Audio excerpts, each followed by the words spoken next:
السلام عليكم ورحمة الله وبركاته. العراق: سقوط طائرة S-130 أمريكية في قاعدة التاج العراقية. أفاد مصدر أمني عراقي اليوم الاثنين بسقوط طائرة من طراز S-130 تابعة للقوات الأمريكية في قاعدة التاج الجوية شمال بغداد دون معرفة أسباب تحطيمها. العراق: سقوط طائرة S-130 أمريكية في قاعدة التاج العراقية. ووسائل إعلام: سقوط صواريخ على قاعدة التاج العسكرية شمال بغداد.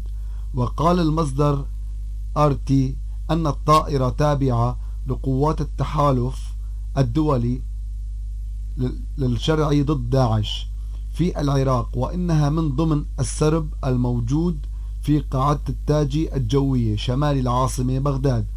وأضاف أن المعلومات الأولية تشير إلى اصطدامها بجدار في القاعدة. المصدر RT. لا تنسوا الإعجاب بالفيديو والاشتراك في القناة. دمتم ودام العرب والعراق في ألف خير.